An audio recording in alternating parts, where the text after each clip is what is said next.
My name is Victor. I am the occult technician, and this is Mind War. Mind War is sponsored by Victory Work Apparel. Use promo code Mind War.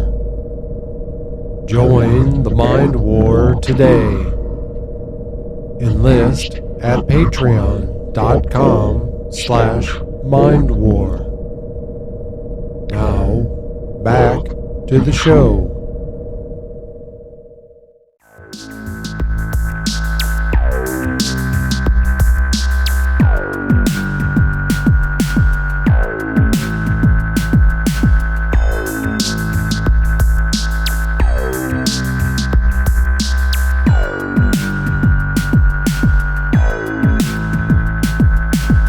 Welcome back to Mind War, folks. I appreciate you being here. We have a lot to cover today, so let's get started. Folks, we're going to pick up where we left off in the book Magic, History, Theory, Practice by Dr. Ernst Schertl. We left off on page 110 with the second paragraph. Second paragraph begins with this. It says, since we are lacking the whole cultic machine of the old ones, for the time being, we have to be content with a weak reflection of the former mysteries. So again, that is sort of sad that we're lacking the whole cultic machine of the old ones. Again, this thought of magic used to just permeate our lives in the primeval days, and we are left with merely a weak reflection of the former mysteries.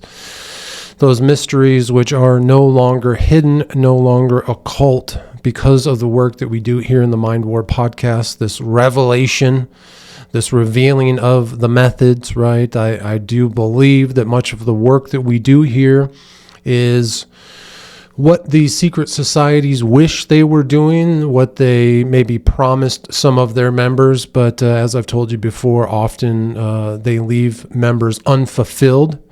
Hearing some of the stories of the men who joined secret societies and left disenfranchised, they really ultimately helped me avoid years of going into secret societies again.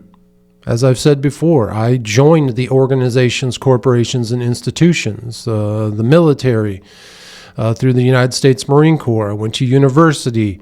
I worked in the corporations. I did everything that I could. I tried to believe in Christianity multiple times, up into almost joining a cult. I tried so hard to follow all these other paths and just kept finding them to be empty and meaningless.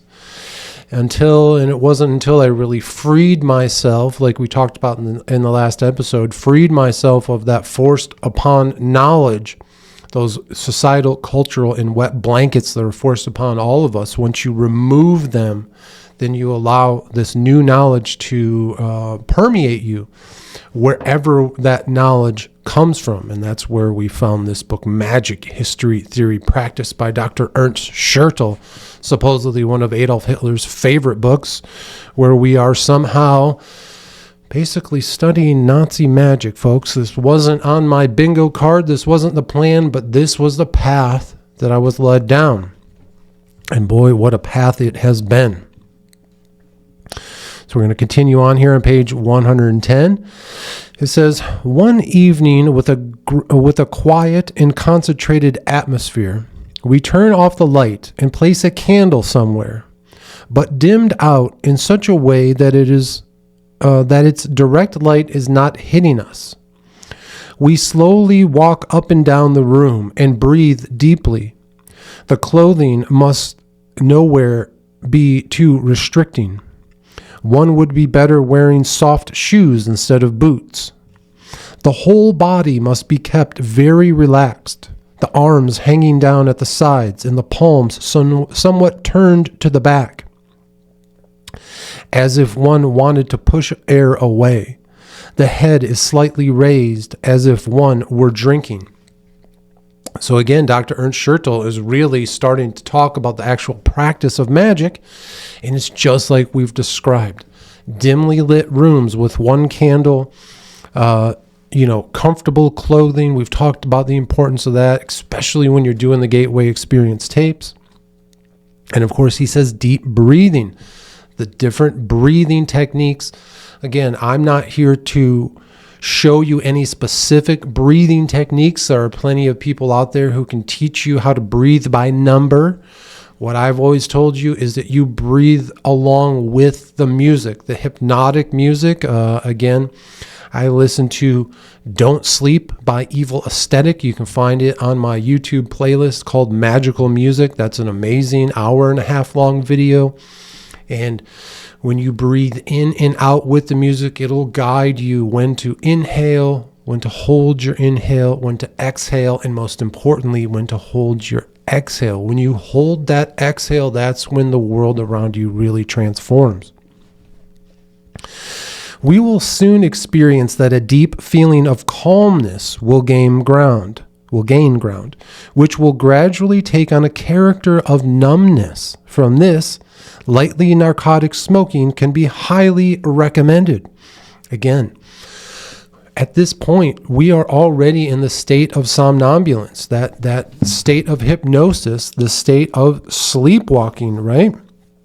And as Dr. Ernst Schertl here is saying, and I've talked about before, when you're doing this work, when you're doing this work, it's okay to periodically take a rip off the vape pen, maybe spark up the marijuana cigarette again, and take a couple of puffs. What that does, what I've found, is it greatly enhances the psilocybin effects, right? So usually when I would get done listening to the Gateway Experience tapes, again, the psilocybin's already flowing. I usually would smoke a little weed prior to doing the tapes. Once the THC edibles were kicking in, once the psilocybin was kicking in, again, smoke a little weed, listen to the tapes.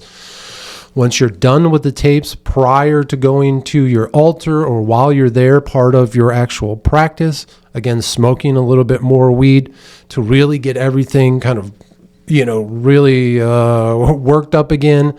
And then again, usually in between each song, I would hit the vape pen before the song really starts. And oftentimes I would find myself at the beginning of the song, I would have a lung full of the vape pen, and I would exhale it when the music begins, to begin that part of the ritual, that real hypnotic part where you're in a deep trance while the music is happening, right?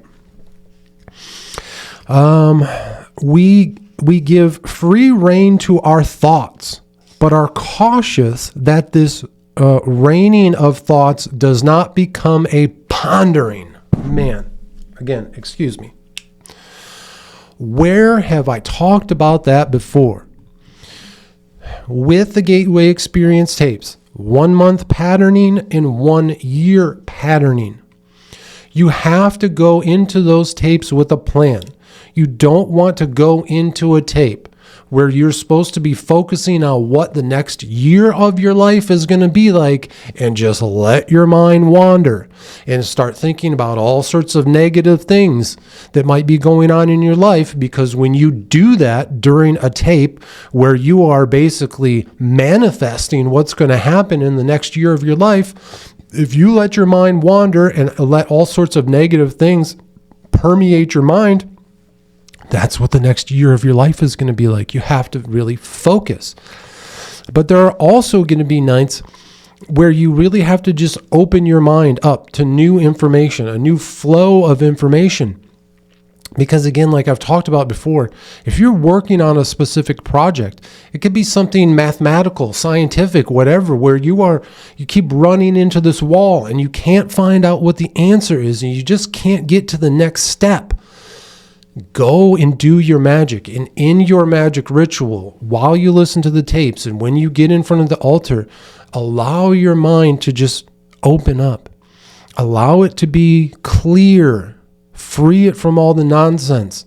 And just let the answer come to you, because the answer's already inside. The answer to the problem that you are working on right now is already inside you. You have all the knowledge. You have all the pieces. You just can't see the puzzle picture for what it truly is. But when you get into the state, like the author is saying, the answer will come to you, right? And it says this. I highlighted this next part. It says, daily sorrows must be fiercely repressed, and likewise any abstract reflecting is to be avoided. Like I just said, your daily sorrows, these things that go on in your life, the troubles that are happening in your daily life at work and relationships, all that stuff. It says here, again, let me repeat this. Daily sorrows must be fiercely repressed. How do we do that, Victor? In the Gateway Experience tapes, the very first thing you're going to do is create your energy conversion box. Do you understand, folks, why we do that? Do you understand why Robert Monroe, back in the 70s, when he created the Gateway Experience tapes, the very first thing he did was teach you how to create your energy conversion box, where he says, put your worries, put your sorrows, put all of your negative issues into the box. We don't need them with where we're going and what we're about to do. Exactly the same way that Dr. Ernst Schertl wrote about in the early 1900s in the book Magic History Theory Practice. These men are all practicing the same form of magic. Do you guys understand why I've worked through these books? Do you understand why I've led you down this path? It's all the same. Maybe different, ways to get here, different ways of going about it, but it's all the same teachings. These are the proofs that I'm not filling you full of hot air, that I'm not just grasping at straws here. I have found men over and over and over again who teach the same concepts and techniques for practicing magic. He also says, likewise, any abstract reflecting is to be avoided. Again, you don't want to just go back and waste your time when you're in this state of somnambulance, because time is limited, because eventually the effects are going to begin to wear off. The music will run out. You don't want to just, again, allow your mind to wander. In this manner, the after effects of the daily life are gradually fading away.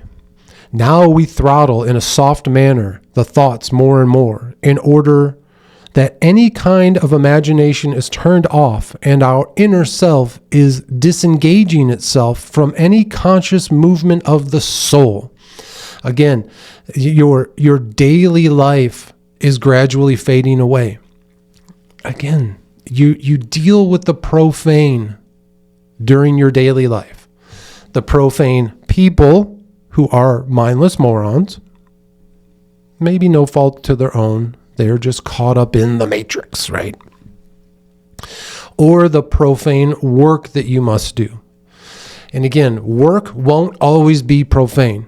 There will come a time in the future where the work that we do is going to be wholesome, and it's going to be a part of our lives that we would love to do. I love doing this work. I love coming down here and doing this work.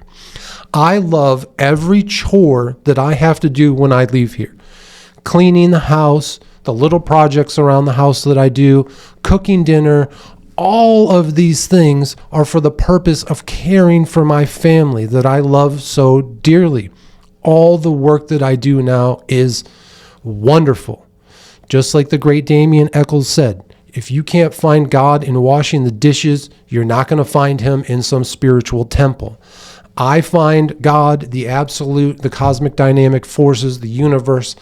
I am in that flow state with it now. So even the very little work that I do, the most minuscule type of work that I do, I know that it has great meaning, because it's not only just for me, it's for the people that I love. It's not for some organization, corporation, an institution to build their structures, right? This is for me and the people that I love, right? the state of complete emptiness is very hard to reach, because even if we believe ourselves to be completely free of imaginations and thoughts, with detailed attention, we will instead observe that this is not the case, that our inner self is continuing to produce imaginations, and that we are only pushing them aside. But the most important point is that we do not create any kind of imaginations anymore. So, again, this pushing aside. I often found myself, again, having these negative thoughts because at the time I was still working at the library, having these negative thoughts of the people that I was working with and how upsetting it was. And there was times where I would try to push them aside. And eventually what I realized is I just have to deal with them. So I would get into these states and I would attack them. So instead of pushing the thoughts aside, maybe you have to do a specific ritual where you attack those thoughts and you destroy them and you dissolve them and you work through the emotions that are attached to these thoughts that keep invading your mind when you're trying to clear your mind and free your mind. Sometimes it's better to go on the offense, right? Destroy these things, and then that way, when you go to your next ritual 2 weeks later, they're not there anymore. They don't bother you anymore because you've actually dealt with them. This is magic, folks. It's just, again, this is self-help that we're talking about. It's just a different form of therapy. It's not boring sitting on the couch listening to somebody yammer on or whatever and ask you silly questions. You're dealing with these issues.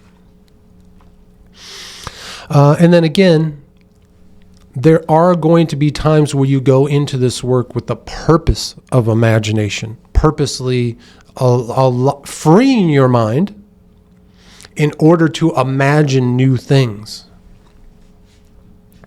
Now we quietly stroke with the right hand from the head down to the feet, while the left hand is laid upon the back of the head. We are letting the hands sink and wait for what the body is doing on its own. If the aforementioned practices of sensual gymnastics have been successful, that is to say, if we are able to let the lightest spontaneous impulse of motion of the body come into effect, then we will experience that our limbs are themselves beginning to move in an undetermined groping way on our remaining in certain, oftentimes hard to find postures. So again, Dr. Ernst Schertl here is talking about basically standing there, allowing your body to become so relaxed and making these movements in a specific way that, like I talked and taught you about with pulling the tarot cards, you do it with micro movements. You're not shuffling the cards like a Vegas card dealer. You're allowing your hands to do these micro movements. You're not controlling them. They will move the cards themselves. That's how you pull a card. Dr. Ernst Schertl here is saying the same type of thing.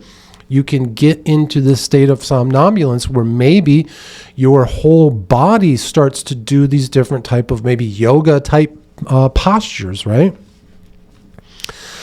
This is the beginning of so-called concentration poses. Larynx and tongue will also begin to move and to form inarticulate syllables. Sound combinations like Om-Ra, Am-Ara, Am-An-Ara, Ma-Na, Ur-Umba, Umbu, and others will perhaps appear. Again, if that's what's happening, go with it. This is chaos magic. Whatever you feel like is best for you, do it.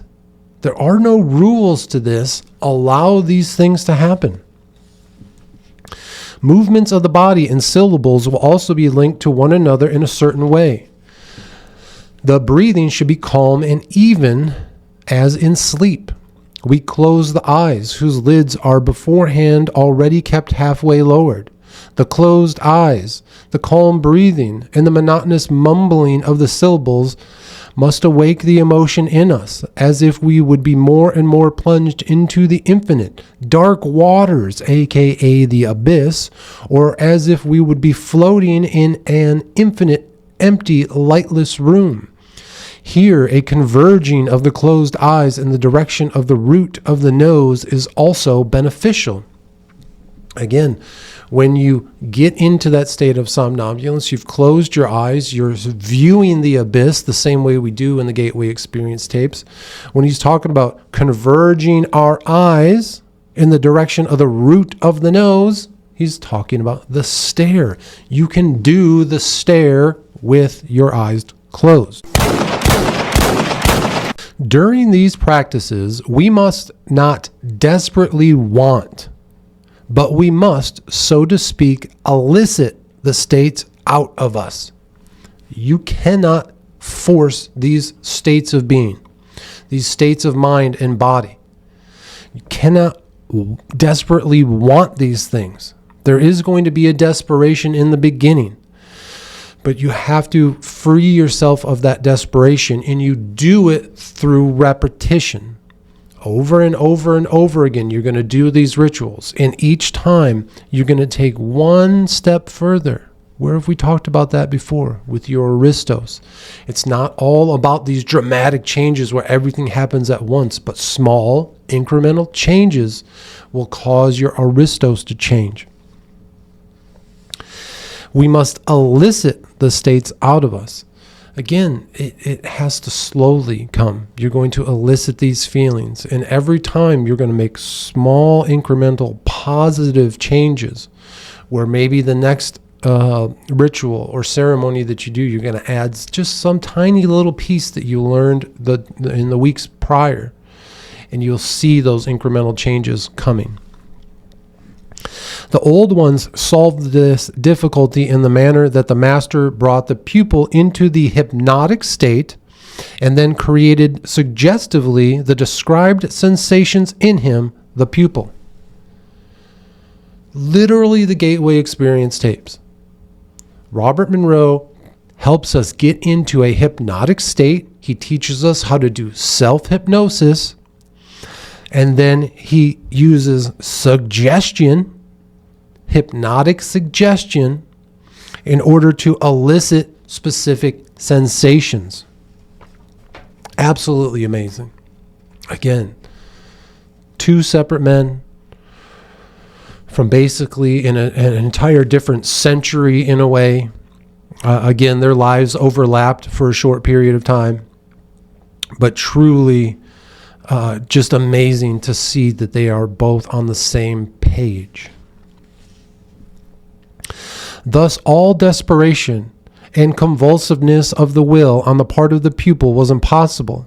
But with regard to the self-fertilization on which we depend most of the time, we have to be, so to speak, master and pupil in one person. And the heterosuggestion must become an autosuggestion, which makes things much more difficult. Let me repeat that. We have to be, so to speak, master and pupil in one person. This is exactly what I talked about in the last episode. For me, Uncle Vic, the character, he was the master. He was the one that already had the knowledge, that he was teaching Victor, the apprentice. I was teaching myself because I had the confidence in myself that I knew I was going to find the information that I needed, that I knew if I just kept going incrementally, these small changes, eventually I would become the magician, just like we talked about in the last episode.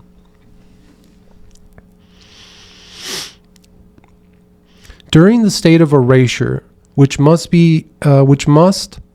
maintain as long as possible, our living perceptions are sinking back into a status nascendi, into the energetic original state, which is itself precisely unconscious. Our world of perception is analytically split up and waits for new synthesis. Again, we have to We have to go back into a time where we didn't have the societal, cultural, and religious wet blankets placed upon us, into that sort of,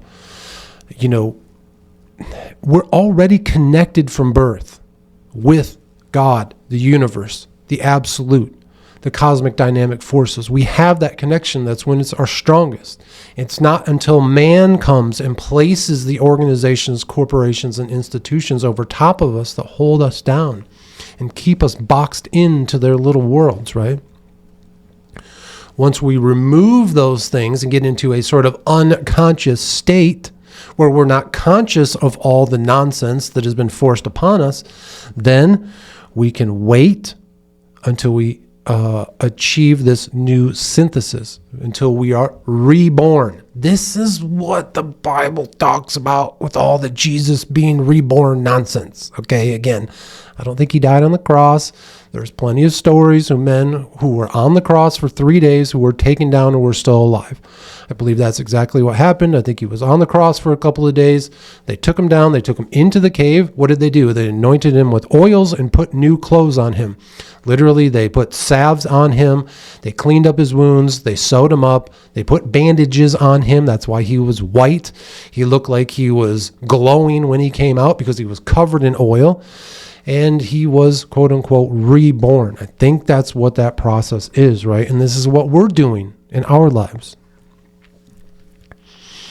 Parit Shao, again, an author, writes about this, and he says this: through auto-suggestion, we change all contents of imagination into mobile values of the principle of life, the will.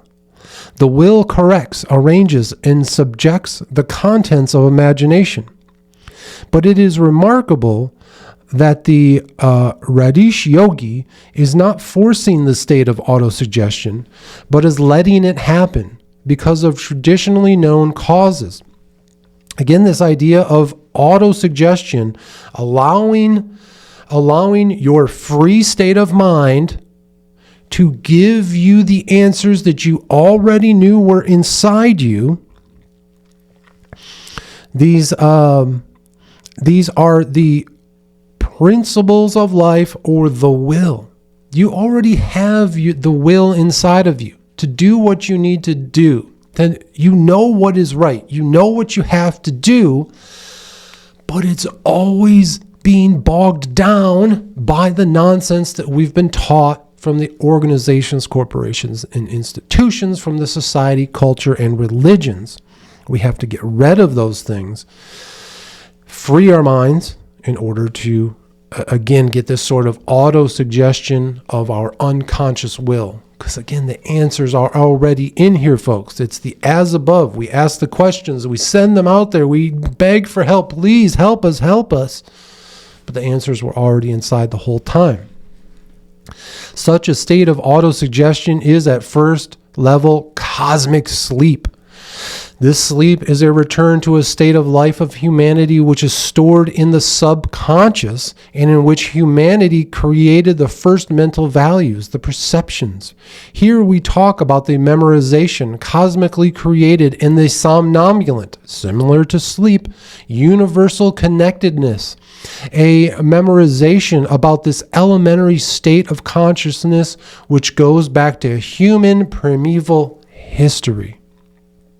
Again, we have to return to a state of life of humanity which was stored in our subconscious. I just got done saying that. The answers are already in us. It's not until we stifle those answers with the organizations, corporations, and institutions, the society, cultural, and religion. It's not until we stifle those things with the teachings of man and the structures of man. That's what destroys us. We have to free ourselves from those things. And then we go back into the cosmically created somnambulance, the universal connectedness. Imagine this, folks. Large numbers of people all getting into the state of somnambulance at the same time. A coordinated, purposeful effort to get into the state of somnambulance, this universal connectedness, where we reach back to this elementary state of consciousness prior to all the nonsense that has been placed upon us, which goes back to primeval history. Think of what we could do as humanity instead of what we've heard from my best friend Joey, aka Dayog, when Reckless Ben and Danny Burke went undercover into the 12 Tribes cult, the cult that runs the Yellow Deli, and got my friend Dayog on camera saying that the mission of the 12 Tribes is to, and I quote, bring about the end of humanity. That's religion for you. That's the Judeo-Christian Islamic fairy tale. They want to destroy humanity. And what am I trying to share with you and teach with you here in this study of black magic, the dark arts, Nazi magic, the most horrible, dangerous thing that could, the type of knowledge that should be hidden, that should be kept occult, that everyone should fear? What am I trying to teach you? I'm trying to say that humanity should get back to a universal connectedness through the state of somnambulance into this elementary state of consciousness that goes back to human primeval history, because we've done this before. We've been there before, folks, where magic permeated our lives. We were in the flow with magic, with everything that we did. We can get there again, but it is going to take so much work. I hope we can get there. The first phase of the ecstatic state has been in former times directly compared with death. Again, we've talked about that before. The out-of-body experience is a complete and absolute equivalent to a, when you have a near-death experience, the out-of-body experience is the same as a near-death experience. One is controlled, the other is forced upon us through some type of accident, right? But this state of somnambulance, the state of having the out-of-body experience, the astral travel, is compared with death, directly compared with death, says the author here. And again, no matter how many times we've had out-of-body experiences, no matter how many times you've had near-death experiences, no matter how many times you've astral projected, we do not know that death is real. If you are hearing this and listening to this right now, no matter how many people have died in your lives, we do not know as living people if death is real. R. Retzenstein, the author, writes, and he says this: the mystic had to descend into a grave. Literally, when you lay down for the Gateway Experience tapes and you're laying there, legs straight, arms straight, head facing forward, it feels sort of like being in a coffin in a very strange way. You are literally putting your physical body to death, and you are experiencing through that out-of-body state the next phase in life, right? Because the final phase of life is death. J.W. Hauer elaborates, the god of death is in close connection with the consecration, because he is the one who is picking up the seemingly dead person and introducing him into another world. During the concentration, Yama, so to speak, pulls the seemingly dead corpse up. I mean, that's exactly what we talked about in the Mind War series on the Gateway Experience tapes. Remember, every week I went through a different tape and I gave you very detailed notes on what I was experiencing. And that's what it feels like. It feels like you're being pulled out of your body. Your soul, your spirit, your second state body is being pulled out of your physical body. And it says here by Yama. I'm not sure what Yama is. Maybe we can look into that, but I guess that is the god of death.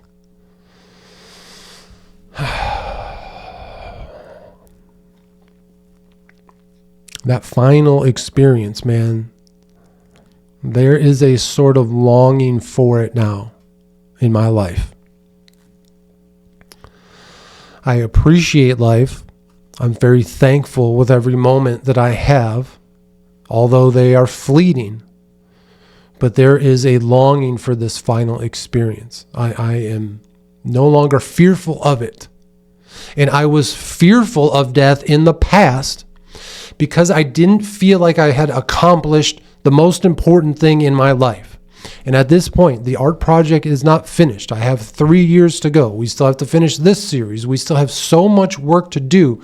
But even the work that I've done thus far, if I keeled over right now, I would be content with the work that I've done. I do not fear death anymore. I've lived a good life. I've, in a way, completed the things that I wanted to do. Again, there's still so much more work I want to do and complete it, and that's the goal, and we're going to keep doing this work.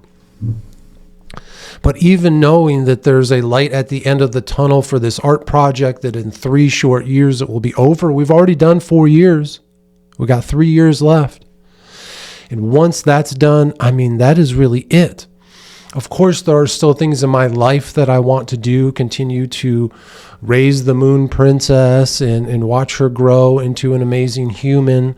Of course, I need to continue to care for my father in his final days. But really,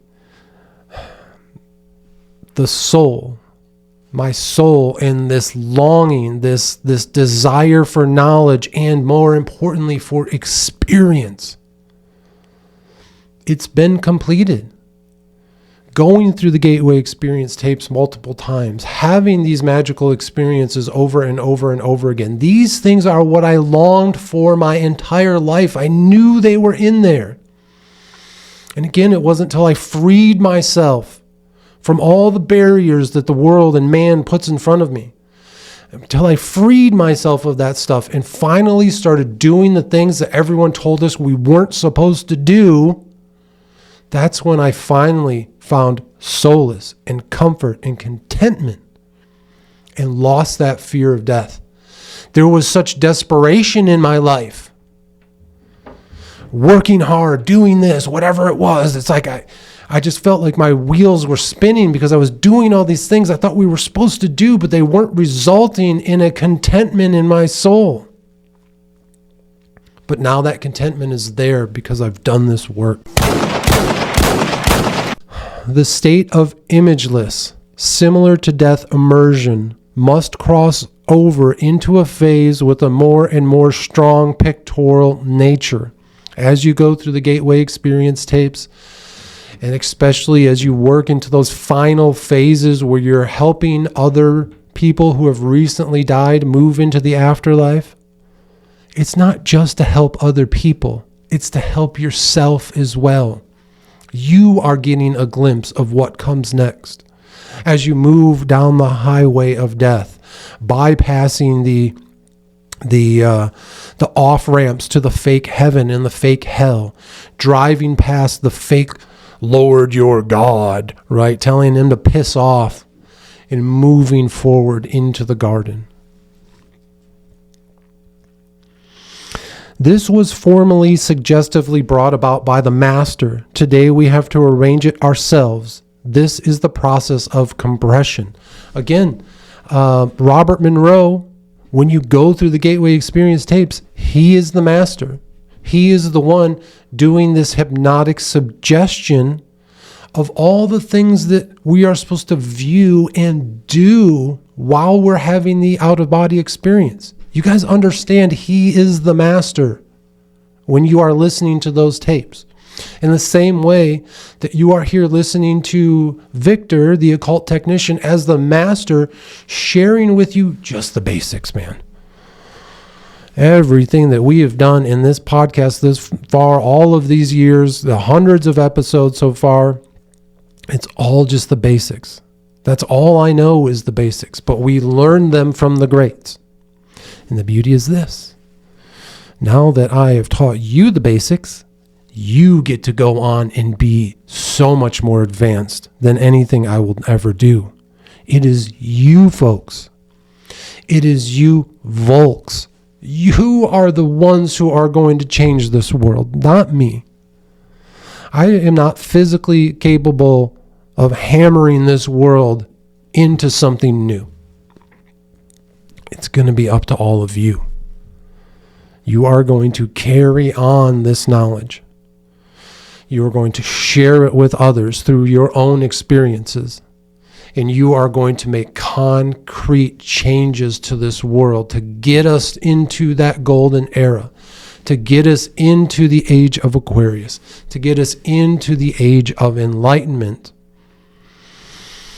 I'm so thankful that you all are going to be available to put in that hard work. And I will be right here with you as long as I can. We sit or lie down and try, still with the eyes closed, to create the image in us as if we would awake in deep, dark, subterranean caves on whose ground black waters are spreading. Dr. Ernst Schertl is talking about the upside down world. He's talking about the sleep dojo. That's what you're going to see. Literally think of Stranger Things, those early episodes when 11 would go into the upside down world. It was darkness with water. You could see the water underneath. That's what you are going to see in those early tapes of the Gateway Experience when you go into the sleep dojo. That's exactly what it is. Provided that we possess the necessary predisposition and first state of erasure was actually reached, now the life of perceptions will rapidly be inflamed. Again, it's very like a fire. When you work your way through these tapes and you progress, in the beginning, you're hitting that flint and nothing's happening, and then maybe a few sparks, and then you see a little bit of smoke, and then poof, the flame appears, and now you start putting more fuel, and before you know it, a massive wildfire erupts.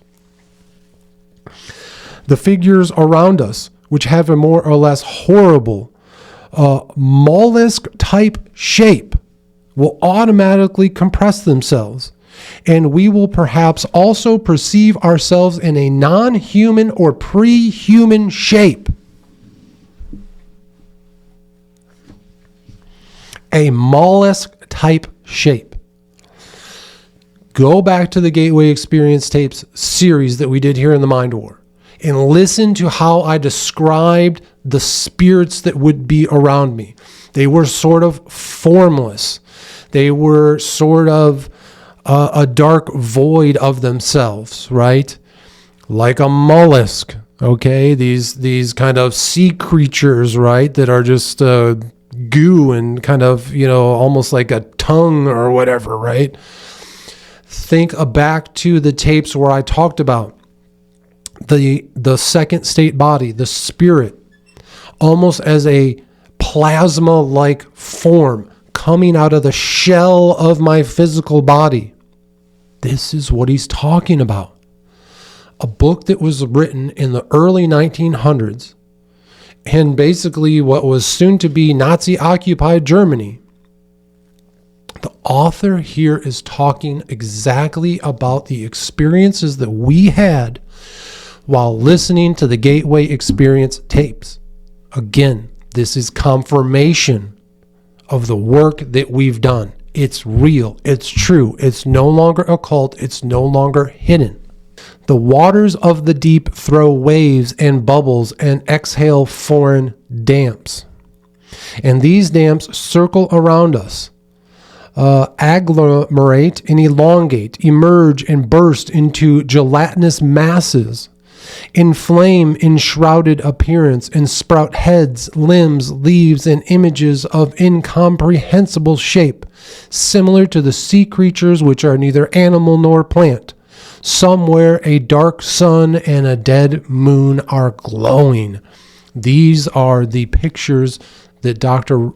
Ernst Schertl was seeing in his mind when he would have these out-of-body experiences going into the abyss. These are the exact same type of things that you are going to see when you go through the Gateway Experience tapes. Almost word for word, this is the type of stuff you're going to see. And Robert Monroe often described the world that we enter as like being in dark water. He talks about the bubbles. You hear them rising and popping, and you follow the bubbles upwards, or you sink down into the depths of this dark water. It's all the same, folks. Again, confirmation from men from one century to the next to the next. These appearances are not empty fantasy, but they are projections of very specific energetic configurations in us. Our becoming an image of the latent cosmic energies in us. I love that idea. These things that we're seeing, these forms that are surrounding us, again, is that latent energy that's inside of us. That drive that we have to do this work. You feel it. I know you feel it inside you. It's what brought you here. It's why you're listening today. It's why you are purposely and actively and in a voluntary manner putting yourselves into the state of being to do this work. It's because of these latent cosmic energies inside of you. These energies, as we have seen in the theoretical part, have compressed in us on their way over our ancestors of the human, animal, and mineral kind, and during the state of immersion, all these forces float into morphogenesis, becoming a shape. That is to say, we now view those imageless energies which are resting in us as plastic consciousness. Again, the energies that we have inside of us are the result of the lives our ancestors have lived and passed on to us through our DNA. We are so lucky to be in the state and the time of humanity that we live in, because we have countless generations of ancestors behind us. All the people that have lived and died for you to be alive today, everything that they went through, all the pain, all the suffering, all the glory, all the love, everything that they felt has been passed on to you through your DNA. And it is those latent energies inside of you which you can harness and use to build a world that will allow us to have multiple, just as far as we can see into the future, more beautiful, healthy, loving, kind, powerful, strong generations of humans ahead of us. We have so much work to do. We have an almost infinite timeline of life that we can live through. But man, we got to get through these dark ages. We are chopping the head off of the snake of the dark ages that we just went through. These last 2,000 years of dark ages, this Christian dark ages that we've lived through. We are cutting the head off of that snake, and we are moving into the age of enlightenment.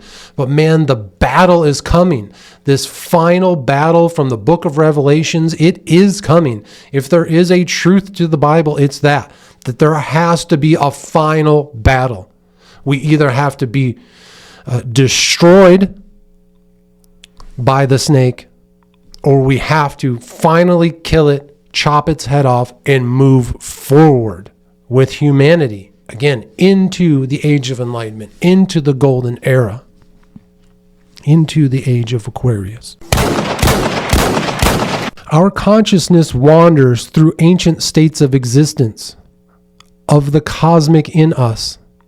That is why very early on this process was described as transmigration of the soul.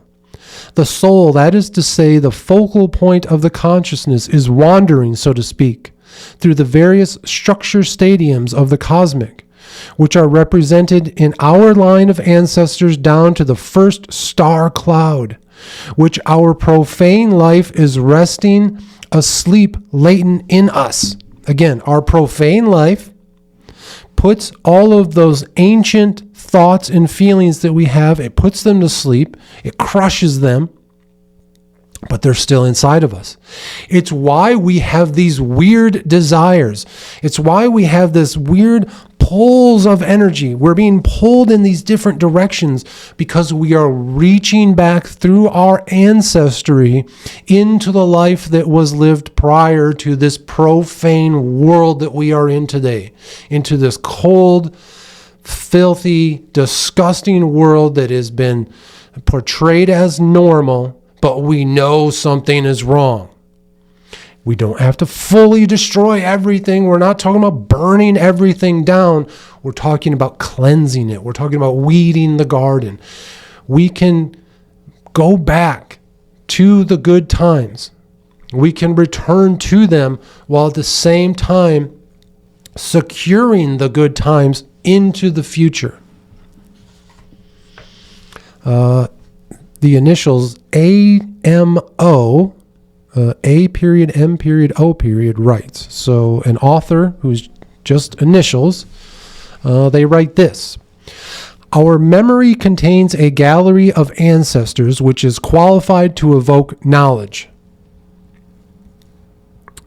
Again, before we go any further, the Gateway Experience tape, you listen to, you see your line of ancestors in front of you. They each appear. They stand in front of you. They basically tell you about their lives. They tell you about the pain and suffering and the fear that they have, and then they melt away. You see their flesh melt away. You see their bones melt away. It's a form where it's almost a negative, right? You don't see them in color, but you see a negative version of them, very bright. It's very scary. We heard about other influencers. That's the last tape of the Gateway Experience tapes I listened to. It's too scary. It's too demonic. I'm not going any further. Cowards, losers, get them out. We don't need those people. They're the profane ones. When I did that tape, I was strengthened, enlightened, happy to see this. I was encouraged by the work that I was doing because I know my ancestors would be so proud of the work that I'm doing here. And I know that the experiences that they had will not have occurred for nothing. The pain and suffering that they went through with the Dark Ages, being told that all of the stuff that we're doing here, the stuff that they had deep inside of them, was evil because of Christianity and the Bible and Judaism and Islam and all this, holding them down, killing them over and over and over again in their filthy Christian crusades, where we then killed each other. We killed one brother, killed the other because my version of Christianity is better than yours. Fuck you.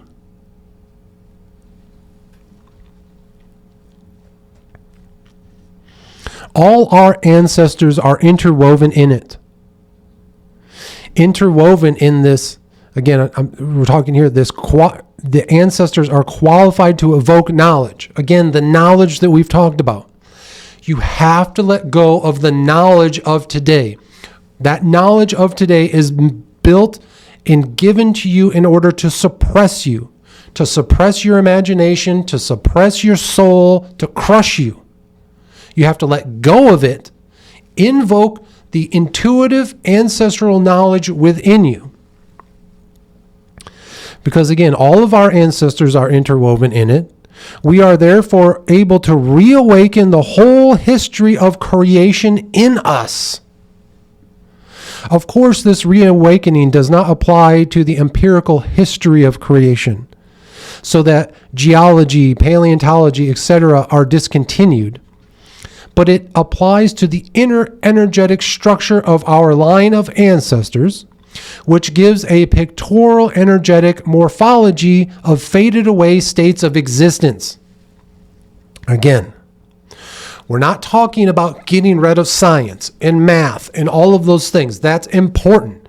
Those are the type of things that we will, for every generation, have to be relearned over and over and over again. Those are the physical sciences. We have to learn that stuff every generation. What he's talking about here is this energetic structure through our line of ancestors, which gives us a pictorial energetic morphology of faded away states of existence. We're reaching back to our ancestors to see how they felt, what it was like to live in their shoes.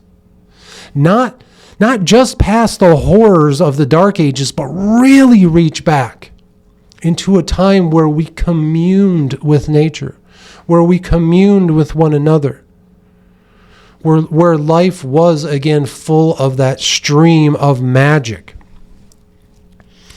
That the emerging images have nonetheless a certain similarity with the empirically verifiable creations of sunken times is on the one hand attributable to the fact that the empirical is always only the becoming an image of certain energetic complexes, and on the other hand attributed to the fact that the fantasy, i.e. the power of imagination, takes possession of such finished formations to fill them with imago spurious means with contents.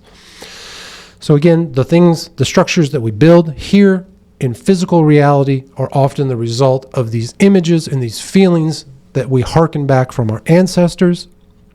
It would be in principle thinkable that during a somnambulant immersion in a human of today, energy constellations would awake. And as they have been present in the mineral or astral geologic stadium of our line of ancestors, so that therefore his consciousness would suddenly project the inner energetic structure of a star cloud or a crystal. Again, reaching back through our ancestors to get this knowledge. And we can do that through that state of somnambulance, to build something new. Again, my goal here is not to build the physical. I am simply here trying to share this knowledge, reawaken this knowledge for the new generation, for the new era that we are moving into. For this, the fantasy could also take the empirical image of such a thing and use it for the decoration of the pertaining imagination. A very important role in our line of ancestors plays, of course, the animal stadium, and therefore appearances of animal-like beings constitute a prominent part. Paret Shao calls the animals eternal symbols of wisdom of creation, and further explains, animals have been especially holy for the Egyptian, since they embodied for him the descending of the godly soul into the substance. The ego has a concealed memory of his evolutionary stages. It releases its concealed treasure. The light of the ancient sun pulls out all the reminiscences of the membra animae. These stages of development through which the ego has passed and which have been genetically imprinted in the individual are in no way lived out and gone forever. Again, folks, the primeval days of our ancestors that were streaming with magic, those days are not done. We just have to reawaken the spirits within us. We have to inflame the magic within us. And we can do that by setting aside the knowledge of man, setting aside the structures that have been forced upon us, the cultural, religious, and societal wet blankets that they force upon us. Break free from the organizations, corporations, and institutions that have polluted our minds, poisoned our bodies, and corrupted our souls. We can break free from them. Reach back into our ancestors through the work we've done here in the Mind War podcast.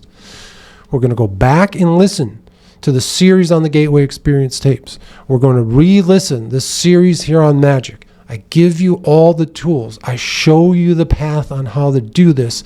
And we do it because of the greats that came before us, like Dr. Ernst Schertl, like Robert Monroe, like Lieutenant Colonel Michael Aguino. All of these men were teaching the same thing.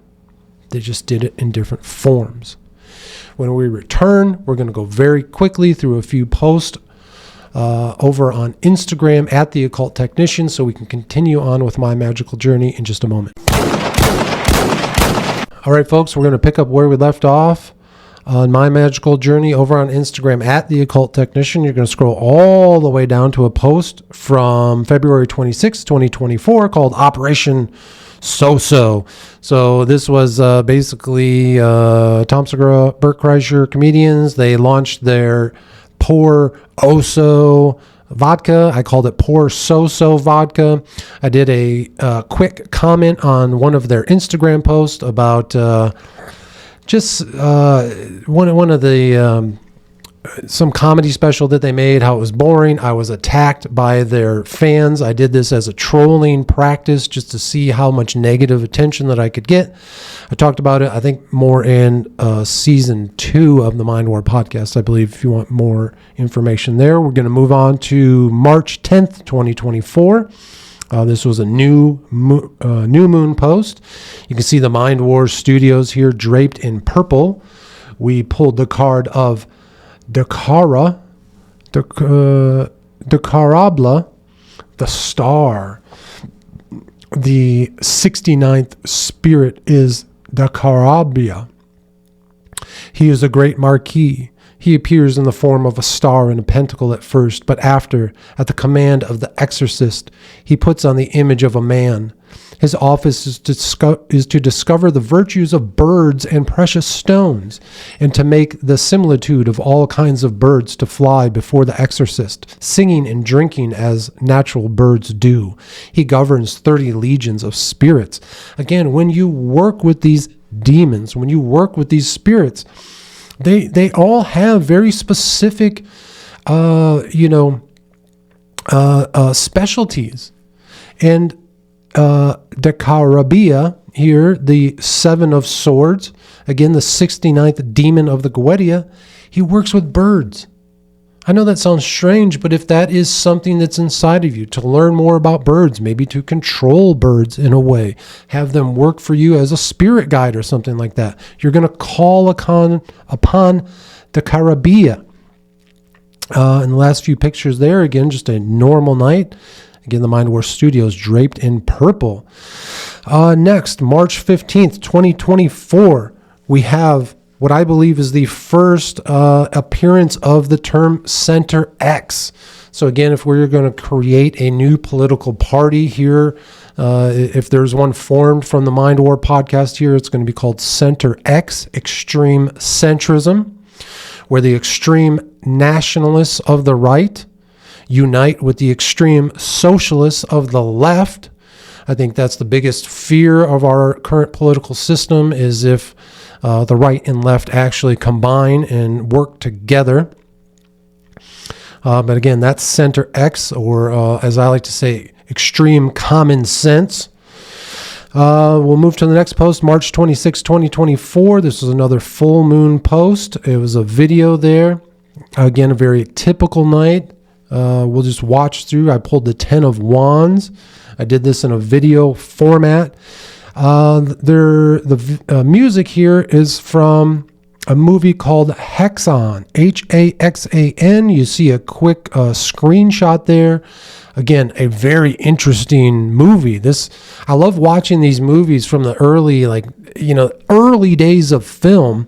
And again, this movie was called Hexan, Haxan, all about witchcraft and all these weird demons and all this stuff, in one of the earliest movies that was ever made. Just a truly amazing movie. Go back and watch that.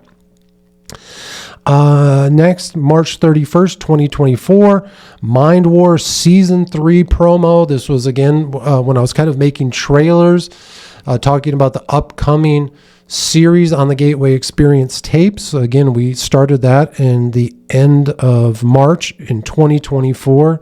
Again, amazing to think that series ended just earlier in 2025. Just really wild. The next post was from April 8th, 2024. This was a new moon. This was a dark image there. You see the sigil behind me draped in black in shadow. And this, folks, was for the pulling of Baal, the first demon of the Goetia, the king of wands, Baal, Baal. He is not a spirit to be trifled with. He is not a demon to be messed with. He is often demonized by so many out there. I think he has been his image has maybe been corrupted by those who, again, these spirits, these demons, they can be used for evil if you want to. They can be used to control others if you want to. That's not what we do here in the Mind War podcast. So we give reverence to Baal. And that's why there's a very short post here. He's the first spirit. Is called Baal, a king ruling in the east. He can make the magician invisible. He rules over 66 legions of infernal spirits. He can appear in many forms, sometimes like a cat, sometimes like a toad, and sometimes like a man, and sometimes all of these forms at once. He speaks hoarsely. Again, it says here, he can make the magician invisible. Now, does he mean really making you invisible, like the fucking Invisible Man from the cartoons, where you can just wander around and no one will see you? No, that's not what he means. But if you need to move through the crowd without being seen, if maybe you need to go into work for a few days and you don't want to be bothered by people, this is who you call upon. You call upon Baal to become invisible. Again, you're not invisible the way we think of it from the cartoons and from the movies, but he maybe just puts a cloak over the eyes of the people who normally would be harassing you and things like that. You call upon Baal to be invisible to those. Next, April 23rd, 2024, another full moon. I pulled the Hanged Man. I pulled it upside down. Just a quick post there. It says the Hanged Man here. The Hanged Man is a complex card that can take on a myriad of meanings. He can symbolize martyrdom, hardship, confusion, facing consequences, and forcing oneself to consider different perspectives. The world may turn upside down in the event of new problems and conflicts arising. But the Hanged Man asks us to consider our position and see what we can learn from it. Reversed, this card can imply indecision, unforeseen difficulties, and an unwillingness to change. All things that I was feeling at the time. Again, at these early stages, not early, I was almost 2.5 years into magic at this point. But I still hadn't become the magician, or I still was working on all of these different issues that were coming up. Kind of wondering, where am I going? What am I doing? And again, at this time, I had started back with the Mind War series on the Gateway Experience tapes and really had made some decisions on how to move forward, right? Next is May 8th, 2024, another new moon. We pulled the card of Lilith, the Lovers. Again, this is that time where I was coordinating with Callie, talking more about her and the Moon Princess moving out here to Michigan and starting our little family. And this next picture there, picture image 3 from this post, I literally sent this kind of as a message to Callie, and it said this: wildcats shall meet hyenas, goat demons shall greet each other. There too the Lilith shall repose and find herself a resting place. This was my message to Callie, saying to her, if you decide to come to Michigan and we fulfill this plan, you will find a resting place, a place for you to rest. And that is exactly what has happened, folks. So we go through there, just a few more typical pictures. There's a picture of me in my Adidas tracksuit. Again, I wish I had a Victory Work apparel tracksuit. Maybe one of these days I'll get that figured out. But that again is what I wear when I do magic. We've talked again about being very comfortable when you do your magic. Then the final picture there, just those the sigil worksheet. There's still not a lot of sigils there that were covered yet. So this next one here, this is an interesting post. May 24th, 2024. You see the magic wand that we talked about in the last episode. You see my hand there with this ring, the obsidian black mirror ring. And you see that my hand is holding down the wand over one of my triangles that has the black circle there. Folks, that picture there took several minutes for me to take because the psilocybin was kicking in so hard. I was having such a difficult time aligning my hand and getting it to stay where it needed to be and getting the camera to actually focus and get the picture that I needed. I know it seems like a small image, but it took several minutes for me to get that image because, again, in the state of somnambulance with the psilocybin kicking in, trying to use your phone and just do normal things can be difficult. And in that night, this was interesting because, again, it took me, honestly, I think it took about 15 minutes for me to get that image. And what we see in that image is 3 black mirror rings, 3 obsidian rings. And just moments later, I pulled the card, the 3 of rings. Again, there is no coincidence here in the Mind War. This card concerns itself with cooperation, skilled labor, and completing projects. The rings behave as a lens from which the poppy, a symbol of both success and sloth, can be observed. If focus is applied, triumph will follow. Reversed, it can represent weakness in work or team situation, incompetence, and an inability to delegate. Again, a lot of this was coming on the feet of the Kill Podcasters Network falling apart, all of that type of stuff. So there was some concern with that and maybe some mourning that I wasn't able to be a team player and delegate the work that needed to be done. But ultimately that had all needed to be cleared away in order for me to get back to the real work at hand that I needed to do. And so that's the last post that we're going to do here today. Another great episode. We made a lot of progress in the book Magic History Theory Practice by Dr. Ernst Schertl. I appreciate you being here. And as always, remember, folks, harden your hearts and open your minds because this is Mind War.